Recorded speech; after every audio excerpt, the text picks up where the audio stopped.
రాష్ట్రంలో బీజేపీకి 200 సీట్లు కూడా దాటవని, బీఆర్ఎస్ ను 10 స్థానాల్లో గెలిపిస్తే దేశ రాజకీయాల్లో శాసించే స్థాయిలో ఉంటామన్నారు కేటీఆర్.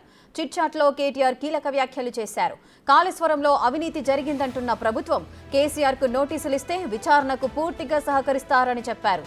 కడియం శ్రీహరి బీఆర్ఎస్ కు ద్రోహం చేశారని, ప్రజలే బుద్ధి చెబుతారని స్పష్టం చేశారు. వరంగల్లో కడియం కూతురు 3rd ప్లేస్ కు పడిపోతుందన్నారు కేటీఆర్. మరోవైపు ఈటెల గెలవాలన్న మల్లారెడ్డి వ్యాఖ్యలను సీరియస్ గా తీసుకోవాల్సిన అవసరం లేదన్నారు.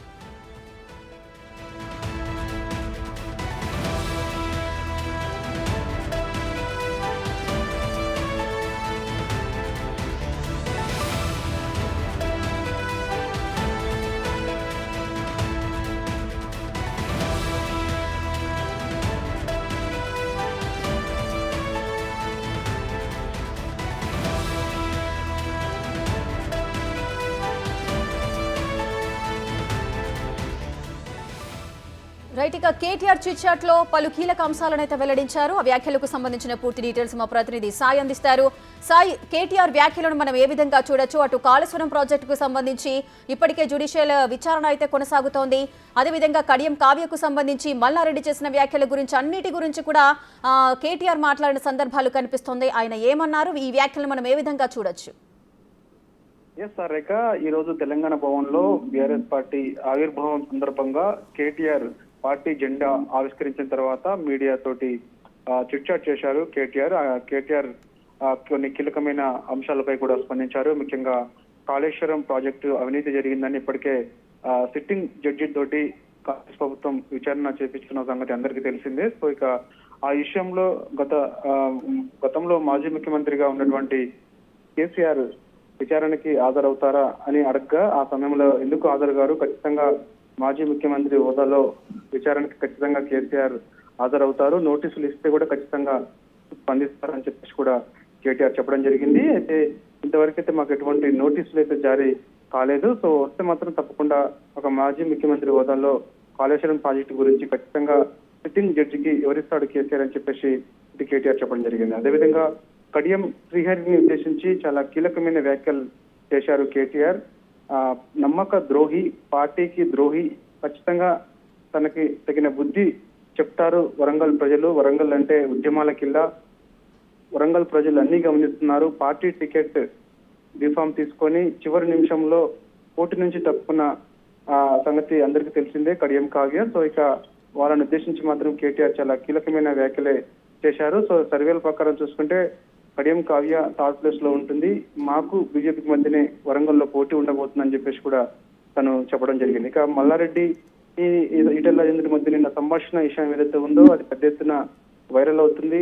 ఇటు బీజేపీకి కూడా అడ్వాంటేజ్ ఏందని చెప్పేసి కూడా చెప్తున్న పరిస్థితి కనిపిస్తుంది. బీజేపీ నేతలు కూడా చాలా మంది మల్కాజ్గిరి పార్లమెంట్ లో వైరల్ చేస్తున్నారు. ఎందుకంటే స్వయంగా ఇటు మాజీ మంత్రి మేడ్చల్ ఎమ్మెల్యే మల్లారెడ్డి బీజేపీ గెలుస్తుంది, నువ్వే గెలుస్తున్నావు అని చెప్పడం తోటి అది పెద్ద ఎత్తున వైరల్ కావడం తోటి ఇటు బీజేపీ శ్రేణులు కూడా విస్తృతంగా దాన్ని వైరల్ వీడియోని వీళ్ళు వైరల్ చేస్తున్న పరిస్థితి కనిపిస్తుంది. దానిపై కూడా కేటీఆర్ స్పందించారు. సో మంత్రి మల్లారెడ్డి వ్యాఖ్యలకు సంబంధించి మీ పార్టీకి డ్యామేజ్ అయ్యే అవకాశం ఉంటుంది, ఇప్పటికే మల్కాజ్గిరి సీట్ ని కూడా మీరు చాలా సీరియస్ గా తీసుకున్నారని చెప్పేసి మీడియా అడగ్గా ఆ సమయంలో కేటీఆర్ మాకు ఎటువంటి డ్యామేజ్ ఏం జరగదు, మల్లారెడ్డి పిచ్చి వ్యక్తి ఏం కాదు, చాలా తెలివిగల వ్యక్తి.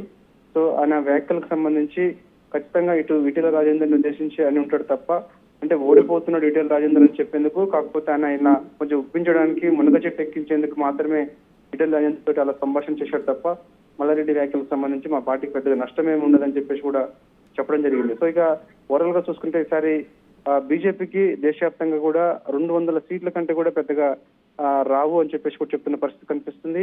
సో ఇక ఇండియా కూటమి కూడా కాంగ్రెస్ ముఖ్యంగా ఆయా ప్రాంతీయ పార్టీలతోటి ఎక్కువగా పొత్తు పెట్టుకున్న నేపథ్యంలో ప్రాంతీయ పార్టీలు సీట్లు ఎక్కువగా గెలిస్తే అది కాంగ్రెస్ పార్టీకి కలిసి వస్తుంది తప్ప కాంగ్రెస్ పార్టీ ఎక్కడ కూడా పెద్దగా బీజేపీని అడ్డుకట్ట వేసేందుకు ప్రయత్నం చేయట్లేదు, పెద్దగా సీట్లు కూడా రావు.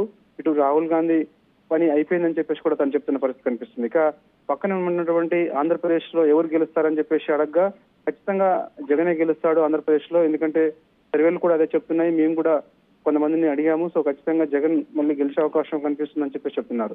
సో ఇక ఇక్కడ మాత్రం తెలంగాణలో మాత్రం ఇప్పటికే కాంగ్రెస్ పార్టీ 10 నుంచి 14 స్థానాలు గెలుస్తామని చెప్తున్నటువంటి కాంగ్రెస్ పార్టీ, కానీ కేటీఆర్ కూడా మేము కూడా ఖచ్చితంగా 10 స్థానాల్లో గెలుస్తామని చెప్పేసి కూడా ధీమా వ్యక్తం చేస్తున్నారు. నిజంగా 10 స్థానాలు గెలుస్తారా అని చెప్పేసి అడగ్గా 7 నుంచి 8 స్థానాలు మాత్రమే గెలుస్తామని చెప్పేసి మరొకసారి మాట దాటివేశారు. సో ఏదైనప్పటికీ కూడా పార్టీ ఆవిర్భావానికి సంబంధించి రాష్ట్ర ప్రజలకు కేటీఆర్ శుభాకాంక్షలు చెప్పారు.